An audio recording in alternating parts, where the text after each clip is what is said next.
13 techniques d'agents secrets pour booster ton intelligence. Le fonctionnement de notre cerveau a toujours été l'un des sujets les plus fascinants. Et même si beaucoup de découvertes utiles et intéressantes ont déjà été faites sur ce sujet, de nombreuses idées reçues circulent encore. Aujourd'hui, nous allons démentir certains de ces mythes et partager avec toi quelques astuces pour stimuler ton cerveau, utilisées par certains des esprits les plus pointus au monde, les agents secrets. Mais avant de commencer, n'oublie pas de t'abonner à notre chaîne et d'activer les notifications afin d'être le premier à découvrir toutes nos nouvelles vidéos. Mythe numéro 13. Tu ne deviendras pas un génie des maths en dessinant. On pourrait penser que le dessin et les mathématiques n'ont rien à voir l'un avec l'autre. Et pourtant, le dessin stimule les deux hémisphères du cerveau, ce qui permet de trouver des solutions à des problèmes plus rapidement. Des études ont même montré que les enfants apprennent mieux les mathématiques et mémorisent l'information plus rapidement s'ils illustrent le sujet ou gribouillent dans leur cahier. Donc, chaque fois que tu dois prendre une décision importante, essaie de gribouiller ou de dessiner pendant 10 à 20 minutes en utilisant ta main non dominante. Tu peux aussi le faire tous les jours et, au bout d'un mois, tu remarqueras des effets stimulants sur ton cerveau. Mythe numéro 12, les balançoires sont pour les enfants. Encore une bonne nouvelle pour tous les grands enfants qui survivent en nous. Faire de la balançoire peut sérieusement améliorer ton efficacité cérébrale. Lorsque nous sommes enfants, fréquenter les parcs de jeux favorise le développement de certaines parties du cerveau responsables de la parole et de la motricité. Le balancement, le rebondissement, l'escalade et la rotation renforcent également l'appareil vestibulaire de l'oreille à tout âge, améliorant ainsi les capacités d'orientation spatiale. Ceci a même été prouvé par les astronautes. Alors n'hésite pas à faire de la balançoire pendant 15 à 20 minutes, 2 à 3 fois par semaine, et ne refuse jamais un tour de manège. Il t'épargnera le mal des transports, ainsi que les symptômes pénibles d'une consommation excessive d'alcool. Pas mal, n'est-ce pas ?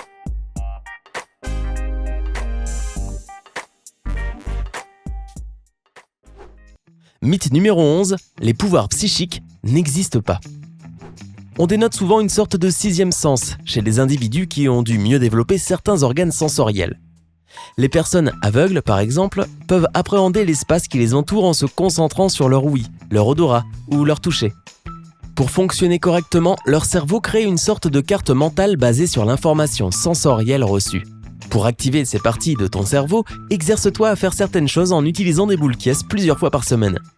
Une autre option est de marcher à reculons ou de jouer à « Qu'est-ce qu'il y a dans la boîte ?» Après un certain temps, tu verras tes capacités sensorielles s'affiner lentement, mais sûrement. Mythe numéro 10, les échecs sont le meilleur sport pour le cerveau. Certes, ton cerveau gagne beaucoup à jouer aux échecs, mais il fonctionne encore mieux grâce à un entraînement physique complexe. Au cours d'un entraînement complet, la production des hormones responsables de la mémoire, de l'assimilation de nouvelles compétences et de la préservation des neurones est stimulée. On a demandé aux participants d'une étude de résoudre certaines tâches. Pendant les pauses, le premier groupe faisait des étirements, tandis que le deuxième groupe se reposait. Les résultats ont montré que les membres du deuxième groupe ont moins bien réalisé les tâches assignées. La leçon est donc simple. Ne compte pas uniquement sur les échecs et les mots croisés pour aiguiser ton esprit. La natation, la danse ou le yoga feront un bien meilleur entraînement pour développer non seulement ton corps, mais aussi ton cerveau. Mythe numéro 9, le lait est bon pour le cerveau. Crois-le ou non, le lait a des propriétés insulinogènes, c'est-à-dire qu'il augmente le taux de sucre dans le sang, et inflammatoires, qui ne sont pas vraiment bénéfiques pour ton organisme ou le travail de ton cerveau. C'est pourquoi la consommation d'autres produits laitiers est préférable pour ton cerveau et ton corps.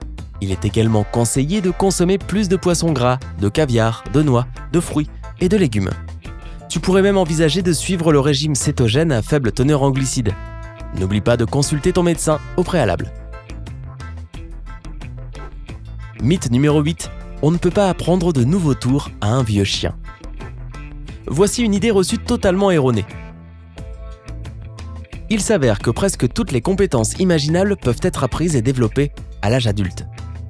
Par exemple, certains chirurgiens ont commencé à prendre des leçons de violon après l'âge de 30 ans, afin de développer leur motricité. Les agents secrets, de leur côté, jouent à des jeux vidéo pour améliorer leur vitesse de réaction, leur capacité à résoudre des problèmes et leur comportement lors d'une mission. Tout cela signifie une chose, n'aie pas peur de faire ce dont tu rêves depuis l'enfance. De nouvelles aptitudes ouvrent des voies neuronales et préviennent le vieillissement du cerveau. Et ne t'inquiète pas non plus des limites d'âge, car il n'y en a pas. Par exemple, aux Jeux Olympiques d'hiver de 2018, le skieur alpin représentant le Mexique avait 40 ans. Et il a réussi à dompter ce sport en 1 an seulement. Donc, tout est possible, tant que tu es prêt à travailler dur pour y arriver. Mythe numéro 7, la pensée positive est réservée aux jeunes et aux naïfs. Les optimistes font face à l'échec plus facilement et atteignent leurs objectifs plus rapidement. Un point c'est tout. Le pessimisme et l'inquiétude permanente, au contraire, augmentent le risque de crise cardiaque jusqu'à 29% et le risque de cancer jusqu'à 41%. C'est pourquoi de nombreux psychologues recommandent de développer une distorsion positive. Ce n'est pas si difficile à faire, mais ça prend un peu de temps, comme toute activité. Essaie de voir le bon côté de n'importe quelle situation et ta vie deviendra beaucoup plus amusante et excitante. Mythe numéro 6, certaines personnes ont la bosse des maths, d'autres ne l'ont pas. Voici une autre idée reçue largement répandue au sujet des mathématiques, qui a poussé beaucoup de gens à abandonner après des échecs répétés. En vérité, la compréhension de base des mathématiques est instinctive, et elle fait partie intégrante de la survie. Ce n'est pas une blague. Par exemple, la symétrie indique un fruit mûr.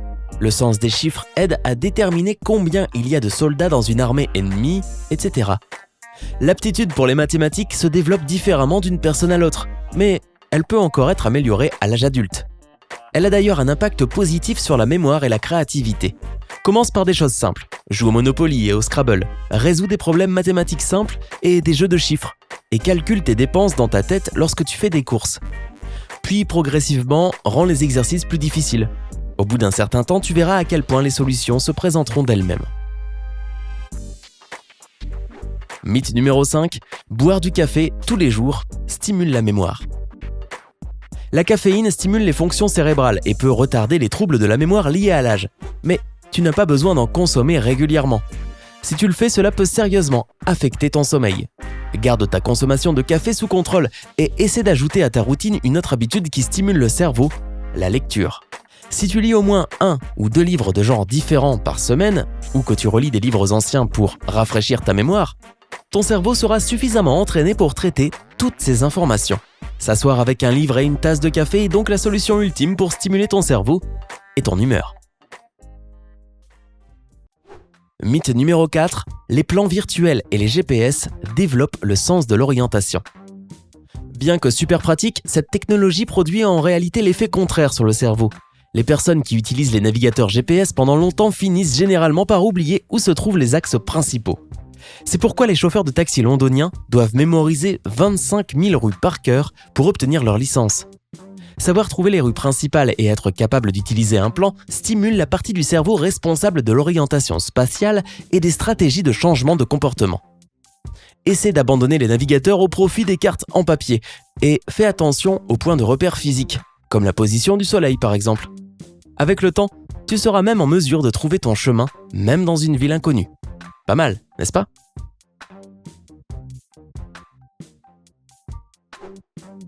Mythe numéro 3, la stimulation électrique brûle le cerveau.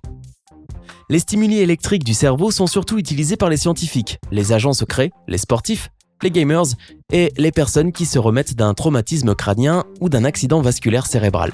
Cette thérapie améliore la concentration, stimule la pensée logique, améliore la vitesse de réaction, augmente la mémoire verbale et stimule l'imagination. Lors d'une expérience, 40% des sujets ont été capables de résoudre une tâche difficile de réflexion logique pour laquelle ils avaient échoué avant de subir une séance de stimulation électrique. Si tu es intéressé, tu peux même entamer ce genre de thérapie, mais seulement après avoir consulté un médecin afin d'éviter tout dommage au cerveau. Ne brûle surtout pas cette étape, il faut absolument consulter un spécialiste. Mythe numéro 2, la stimulation du centre de plaisir améliore le fonctionnement du cerveau. L'hormone dopamine augmente le sentiment de plaisir lorsque tu manges des aliments sucrés, que tu bois de l'alcool ou que tu tombes amoureux. Mais il ne stimule les fonctions cérébrales que temporairement et réduit ensuite sa productivité, exigeant une nouvelle dose avec le temps. L'hormone sérotonine, au contraire, stimule les fonctions cérébrales plus longtemps que la dopamine. Elle est produite lorsque tu ressens un épanouissement personnel, que tu ris ou que tu partages un passe-temps avec un proche. La meilleure façon d'améliorer ton efficacité cérébrale est de passer plus de temps avec tes amis, de voyager davantage, de rencontrer de nouvelles personnes et de partager des émotions positives avec tes proches. Tout cela rendra ton esprit plus vif et ta vie plus heureuse. Mythe numéro 1, le cerveau ne se fatigue jamais. Il est vrai que le cerveau lui-même ne peut pas se fatiguer du travail intellectuel, mais ton état psychologique et physique peut influencer ta concentration et ton activité. Des recherches récentes ont montré que le cerveau fonctionne mieux lorsque tu peux entendre le bruit des vagues qui s'écrasent, sentir la brise salée et le sable chaud sur ta peau et voir toutes ces belles nuances de bleu de la mer. C'est pourquoi on se recharge en énergie plus rapidement près de l'océan. Une promenade en forêt ou des vacances au bord d'un lac sont une bonne thérapie aussi. Alors n'oublie pas d'aller à la plage. Laquelle de ces révélations t'a surpris le plus ? Donne-nous ton avis dans les commentaires ci-dessous. N'oublie pas de t'abonner pour prendre la vie du côté sympa. Rejoins-nous sur Sympa.